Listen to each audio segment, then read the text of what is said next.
GPT-5 is going to drop in the next 12 months, and it's going to transform marketing forever. On this show, we are going to bring you into the future to show you what happens when GPT-5 is launched and used by the world. GPT-5 will be able to do a lot more. This technology, even with all of its current limitations, is far more useful than we thought. We're going to tell you how you can monetize Copilots into customers. We're going to show you how AI can create brand new segments for marketing. We're going to show you why marketers will have their own personalization engines and the marketing skills of the future that will make you successful in this era. Hey guys, I'm Flanegan, the CMO over at Zapier. I'm here as always with Kip Bodnar, the CMO over at HubSpot. And we have got an incredible show for you today. We have a very special episode because we're going to talk about the future. We're shining up the crystal ball and we're looking to the future in a world where search engines don't exist. Kieran, you have done a little bit of work that you want to walk everybody through today. You've done a kind of thought exercise of like, what if search engines aren't a part of our marketing strategy in the future? What the heck would we actually do? So many marketers rely on search, rely on paid search, search engine optimization, all of those strategies to get customers.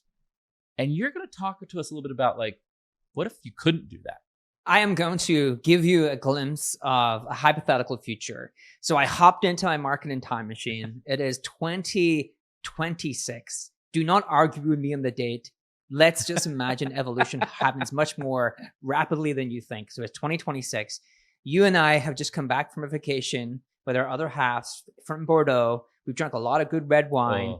We've been really riffing on the future of marketing, Kip, because what happened was GPT-5, the reliability in that LLM and the reliability in ChatGPT because of that large language model got much more reliable, which meant when you asked it 10,000 questions, it would for the most part be pretty accurate in giving you 10,000 answers. Even when there's subjectivity, it could like bring you through that subjectivity and give you a pretty coherent answer. This was the tipping point for when people gravitated from Google's traditional blue link search engine to these kind of AI copilots. Now, what happened? Like Google initially wanted to try to integrate these AI features into its search engine. Actually, this is a real thing that happened. They released a press release recently. Remember, you and I did an episode back in May. It was on Search Labs. We were so blown away with what they were doing, Kieran. And now it turns out they faked the product marketing video, and now they actually faked the Search Labs, because what they're doing is they're using Search Labs to develop features, and they want to integrate them into their core search engine. Why do they want to do that? Because they do not want to disrupt the AdWords model, their ad revenue model. But in this future, what happened was ChatGPT and these copilots got so good, they just had no other choice but to disrupt their own model. And now we live in a world where people primarily use AI chat to get search knowledge.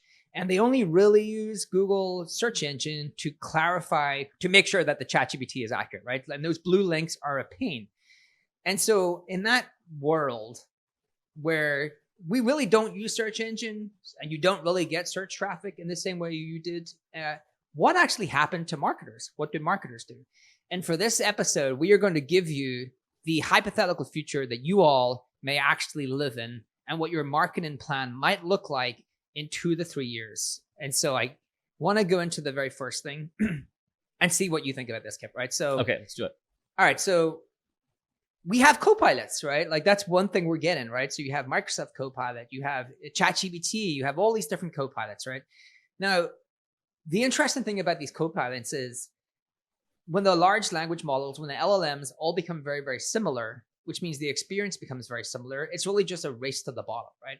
Yeah. It's a race to the bottom on price. And actually, if you look at a lot of the kind of PR and stuff coming from OpenAI and these kind of companies, they think the price of these models will come down over time, right? So they're able to reduce costs.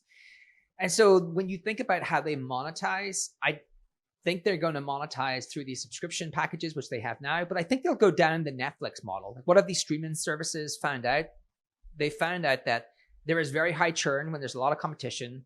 And because of that, they are starting to look like traditional TV stations where they have a mix of subscription packages and ads. And I think that's what we'll see in a lot of these copilots. We'll see these ads models. And so when you see these ads models, I think the only way marketers will be able to leverage copilots to grow their business will not be through anything organic.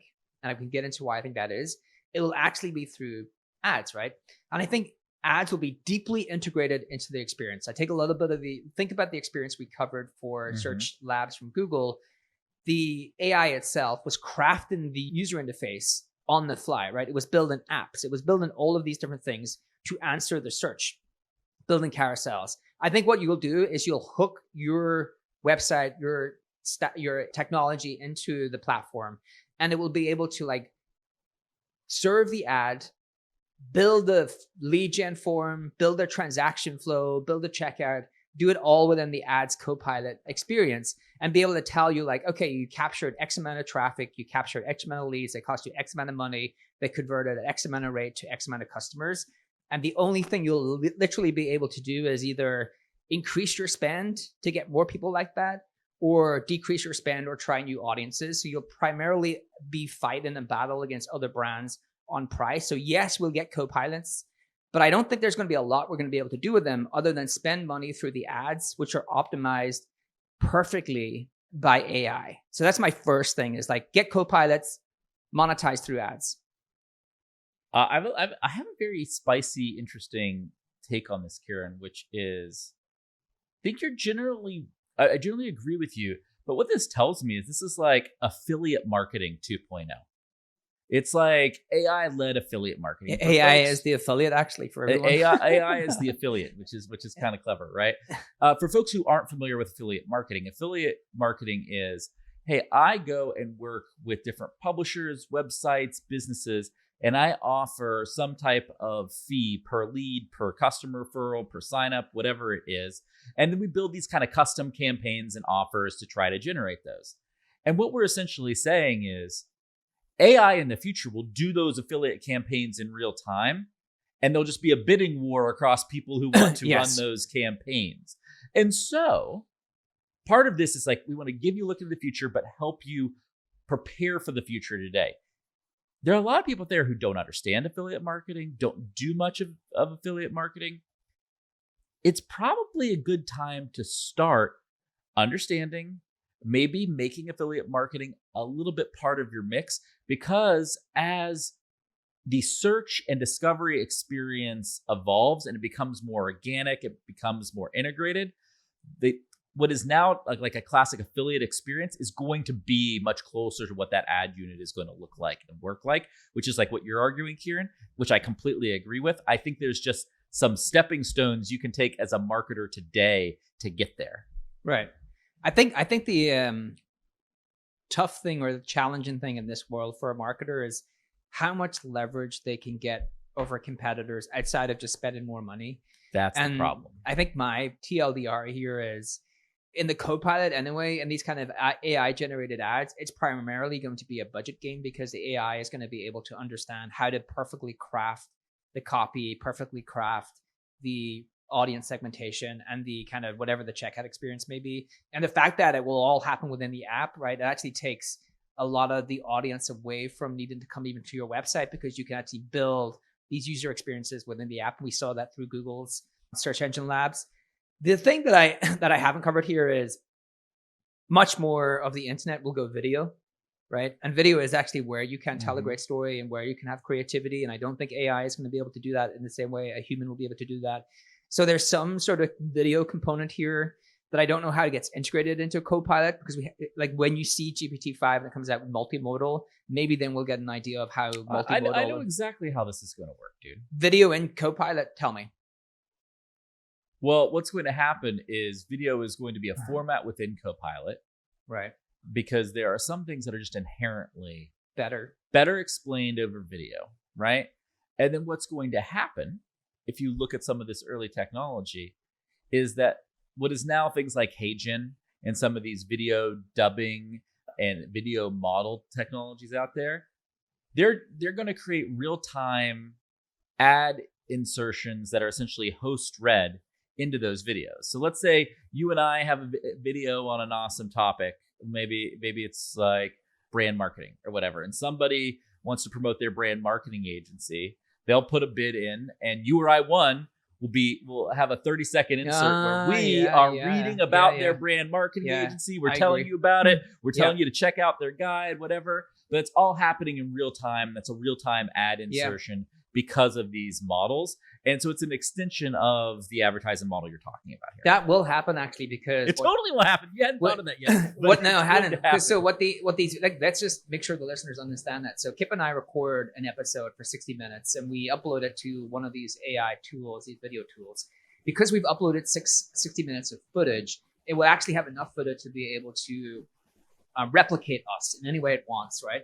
And so what Kip's saying is that you will actually have a third party be able to bid to appear in that episode, and the AI will be able to create the ad from the script that third party uploads and just recreate it as if we are telling that ad.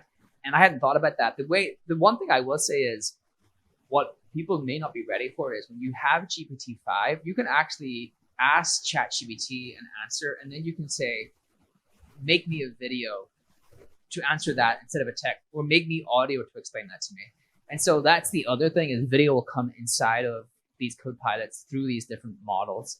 So Copilot, I think, is going to be a new channel for us, right? But it does not replace the organic traffic we used to get from search engines. People may disagree with that. And so the reason I think it does not replace the traffic we get from search engines is because, number one, the answers are so reliable that it answers the question within the Copilot experience. And so you never have to click on anything to go to the website. Number two, and I have spent a lot of time here. And so I'm not an expert, but I have read a lot. Yesterday, I spent countless hours talking to the different Copilots about this, which is, why do you pick the things you pick?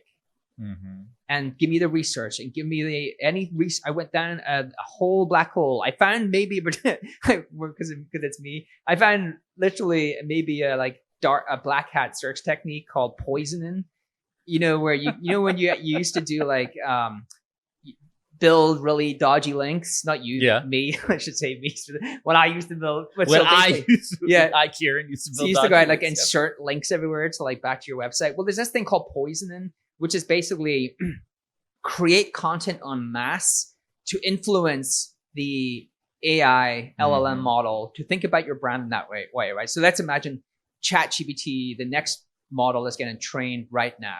And so you want to poison the web with a huge avalanche of content that describes your product and brand in a certain way. So it gets trained on that data. So in the next iteration, it thinks of your brand or product in that way. And so where I'm going with it, I didn't even think I finished my original thought here, which is what all those hours have showed me is no one really knows why the LLM model picks the answer it does, not even the engineers who work in it. But that means there's just no way to optimize it, right? There's no way for people to be able to understand if I do these things, then I can actually increase the amount of times I get searched in these kind of AI Copilots. So it's just not going to be a like for like in terms of what we've been used to on search engines. All right. The next thing that happened is, and we've talked about this, so this one is not a surprise for any of our listeners. Ooh, definitely not a surprise. The big next wave, the first wave really of AI software products was write-in assistants, right? Now there's write-in assistants, they're just ubiquitous, they're everywhere. I think the next wave, we already see some of this, is multimodal content tools. So GPT-5, the huge unlock is it's going to go full multimodal, which means you can go text to video, video to text, audio to audio, audio to text, whatever you want. Multimodality will definitely be important. Speech in, speech out, images, eventually video. Clearly, people really want that. And I think what will happen is these tools will help marketers think in a new way, because you actually have to think of your idea in a multimodal format, right? You have to think about, how does this idea work across a multitude of different formats? What will happen is most marketers are not good at content. So multimodal will allow those marketers to create more bad content in more bad formats, right? So the marketers who it doesn't make you better at content, right? It makes the best people way better, because tools are no longer a blocker. They can take their creativity, they can take their ideas, and they can release them into the wild in a multitude of different formats.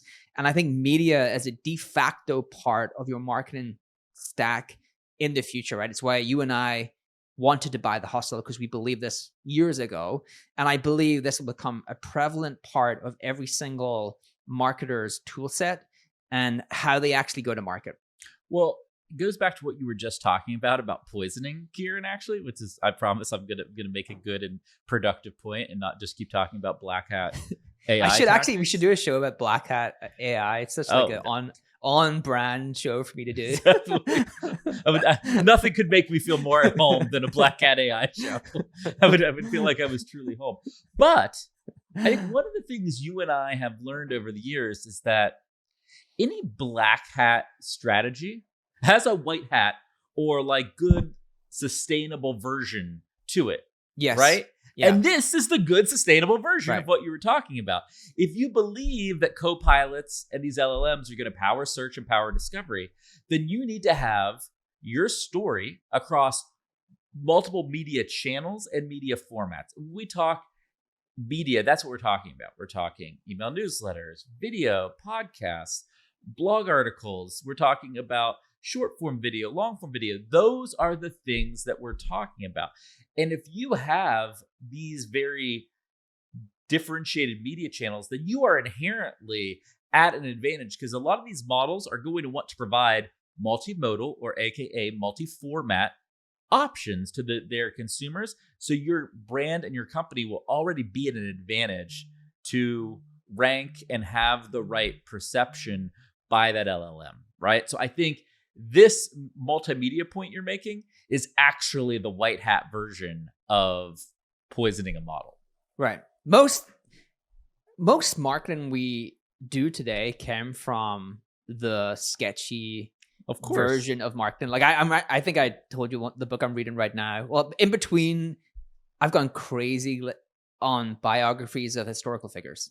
Oh, same. Like Napoleon, Alexander. I think I told you the book I was reading was like the book on the Sacklers, right? I'm like, if you actually look at what they really were marketers and like a sketchy version of marketers. But if you actually just took the what they really did, you can see there's all white hat versions of them, right? Like copywriting, like all partnerships, like all of these different things. The thing I would say about this is marketers have traditionally not been good here, right? Because they have, if you actually take maybe this is like skewed towards B2B, but we have lived through an era of marketers who have excelled at data and tooling. Yeah. Right. Data and tooling. Like if you look at a lot of the probably marketing leaders within the B2B space, they really are great at like the data part of it and like the tooling part of it. How to set up the MarTech, know the tools, all the data. I would argue that is going to be less important over time because AI will make software much easier to use. And it will be able to do all the kind of data analysis and benchmarking and prediction modeling for you. And so actually this kind of stuff becomes much more important. And if you are starting your career today, or you're kind of in your career and want to become a marketing leader, this is what I would get really good at, is like storytelling through multiple content formats, because you will have you will be much better than the existing population of marketing leaders that are out there, I think. First of all, I agree with that. Second of all, we were talking this apparently like the reading corner here because we're talking about the books we're reading. But I'm reading Morgan Housel's book, Same as Ever, right now. Oh, I bought that. I haven't read it yet. Really amazing book. Yeah. Highly recommend. We got to find a way to get Morgan on the show. His writing is exceptional. Very, very good writing. And the premise of that book is there are a lot of things that change and there's some things that don't. And part of how you take advantage in life is to be very clear on the things that change. We're here doing a show today that's a crystal ball that's talking about the things that are going to change. But part of it's also knowing what's not going to change. And storytelling and the importance of storytelling is something that's not going to change. What we're telling you is going to change is the formats and the breadth of which you're going to need to tell those stories. But storytelling isn't going to change. In fact, I would go far as to say, Kieran, he has a couple chapters in there about storytelling and like the shortcomings of logic and why logic isn't sufficient in that book that I think every marketer should read. Even if you don't read the whole book, those couple of chapters I think are would be required reading in my like marketing library. Well, you know what's fascinating about some of these kind of historical figures, especially like Napoleon, Alexander the Great, isn't just that the way they lived their lives and the way they actually ended up losing was like exactly the same. But it's actually storytelling. So Alexander the Great's a great example where his story ended in terms of like his death. Now I'm not gonna get the date exactly right because I get confused with the BC dates because they go down instead of up. Yeah. But it's like 327, right? So like Yep. a lot of thousands of years ago, right? Netflix are about to do a new show about him. It's coming out in the next couple of months because I'm really excited about it. So his story is still being told, thousands of years later. And it's actually because he always had narrators creating content around his life. Like they followed him. They created content wherever he went. They created sculptures wherever he went. Napoleon was the exact same. One of the reasons Napoleon had the success he had was because he learned how to actually craft story to the public at that time in a way that kind of like ingratiated himself to them. And so like, it's just the most important part. Humans are storytelling machines, and that is how we learn about the world. And so it's just the most important skill set to learn. We don't remember facts, we remember stories. Yes. That's one of the four takeaways from Morgan's book. And it's a good way to end that section. So the other thing is, so what happens? So like, okay, this is the future. We had the Copilots. Now we have multimodal content strategies. What I think what happens then is marketers realize that they actually have to set their content teams up like a team of creators, right? They have to rethink how they think about content within their own organizations. And I think what we've done historically in B2B is just hired people who can do blogging and say, go make this work, go make that work, go launch a podcast. And actually, we don't realize that those disciplines are lifelong disciplines that you have to learn to be really great at. I think in the future, we'll be able to craft contracts that work for creators to work in-house. So you'll hire the best person you can for podcasting, for YouTube, for short form video, and you'll compensate those people very differently. I think you will compensate a creator based upon some sort of flat wage that they get, flat salary, but then based upon the growth of their channel. And there'll be some sort of contract to like, when that creator leaves, they can actually either take their show with them or you have to buy the show off them based upon how successful it is. And I think you'll have to rethink how you do this. The way that you set up your contracts to work with creators in the future will be the most important part of your content strategy. That is my hot take for where we live in the future and what marketers have to excel at. Well, I think that's building off of the like IP, intellectual property, and creator intersection is very foggy right now. And you're proposing that we're going to get smart about how to clean that up. And that is going to be an important playbook for marketers in the future. And as somebody who like lives at the intersection of that right now, I completely agree with you. Right. I think code gets much cheaper, right? So what are other ways that we can way replace cheaper. Organic traffic? Organic traffic's been the staple of how we've grown our companies, our products, our brands. It's been awesome. I think marketers are going to get much better at extending their products to create these freemium tools around the use cases. Like code gets 50 times cheaper.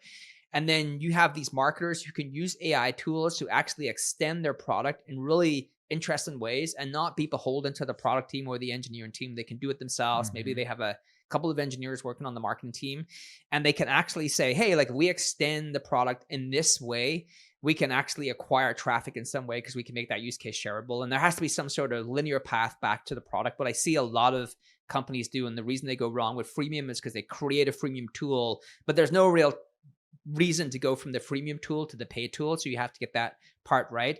It's super competitive to grow any kind of product. And so just because it's free doesn't mean you'll get a ready-made audience for it.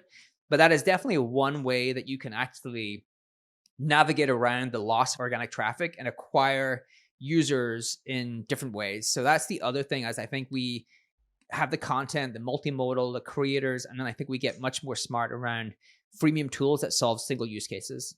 I largely agree with you. And one way I would frame this, right, is there's a great Charlie Munger quote that a lot of your success is dependent on like surfing a wave, right? Like finding a trend and just like staying on that trend and taking advantage of that trend.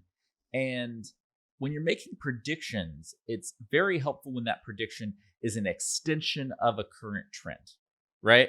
And what I would argue with this one, where you're saying, hey, the cost of writing code, developing code is going to decrease by 50x, that's an extension of what's happened. If you think back like 10 years ago, the amount of times a marketer would say, I'm waiting for IT or I'm waiting an engineer to do something, was X, and today it is like 50 times less than that, right? Like you have so much better technology, you have so much more self-serve technology.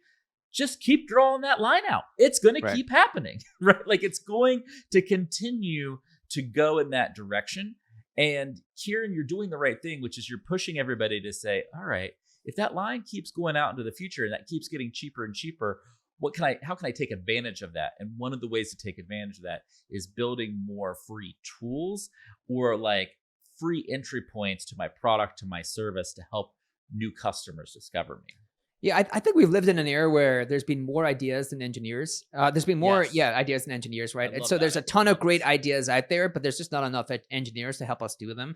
Like even back in HubSpot, we used to look at some of the best performing posts and try to consider if we should actually turn them into tools. And we actually did turn some of them into tools. And Zapier, we're very similar in that we look for interesting parts of the customer journey that could actually be served if we actually created a Chrome extension or a different tool. Now, the problem always isn't that we don't have an idea that we would love to try. It's just so we have scarcity of engineers who are building products, which are higher order things, the things that customers actually pay for. But what happens when you actually have more engineering power, doesn't necessarily have to be through a human, than actually ideas? And I think that is the optimistic view of what's going to happen, right? You have a lot of pessimistic views of what AI brings, but I actually wonder if we get a ton of ability to create code and we actually are able to create way more interesting stuff because there's just this backlog of ideas that want to come free. I think that's true. I also think, I don't know, I'm older, and as I get older, I feel somewhat wiser. Not as wise as I thought I was going to feel at this age, but somewhat wiser. When I was younger, I used to think, if I could only have an idea that was good. Right. And now it's like, gosh, I have 1,000 ideas that are good. I have no shortage of good ideas. What the constraint is some of the technology skills to execute those ideas. And in the future, what we're saying is those technology skills are going to go away. And then it's just going to come like down to a human's ability to lead and see that project through and execute it and iterate on the fine details, which is actually where all the fun is. Right. And I think if you're going to be an optimist like me, that's a very fun world to work in the future. Yeah. I think the fact that you can bring your ideas to life will be hugely exciting for marketers. I totally agree. The other wacky idea is that in the future, what happens is we get software that helps us to bundle more easily with other brands, right? So like the kind of example of this might be the Hulu bundling with Spotify. It happens a lot actually in B2C. You bundle a ton of different products together in interesting ways.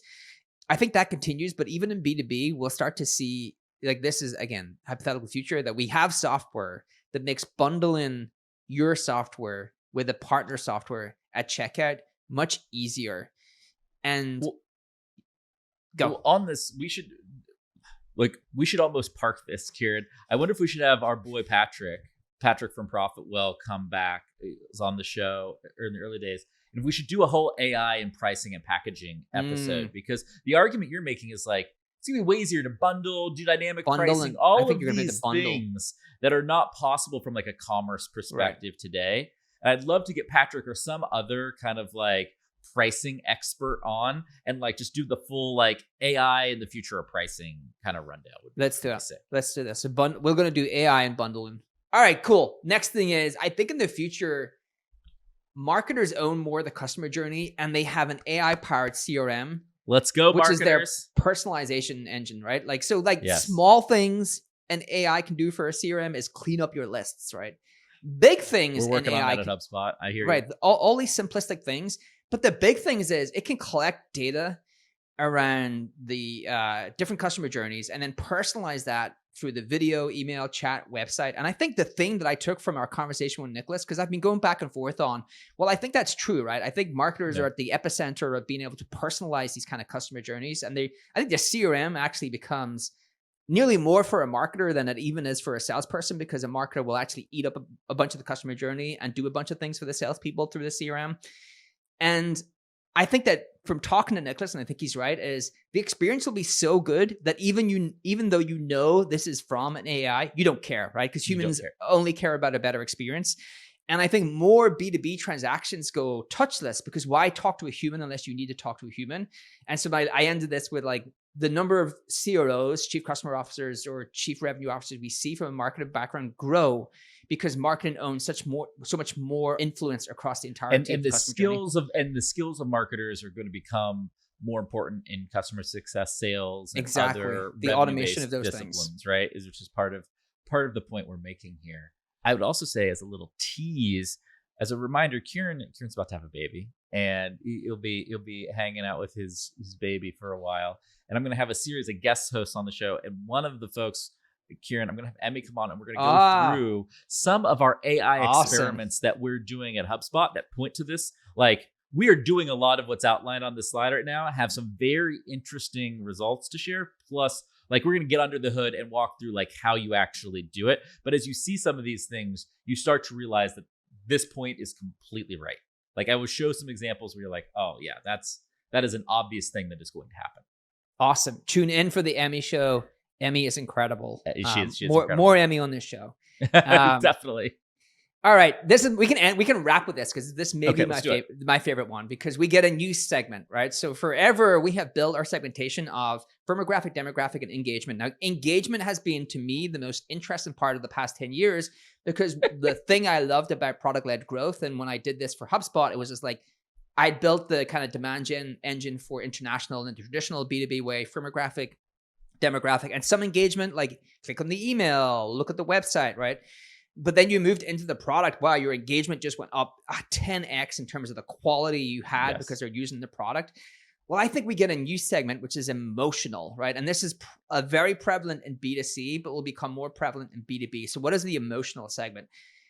I think AI is going to be able to gather data from different touch points: your social media, your customer service, your sales calls, your feedback forums, your website, your product engagement, your chat, your email responses, all of these different places.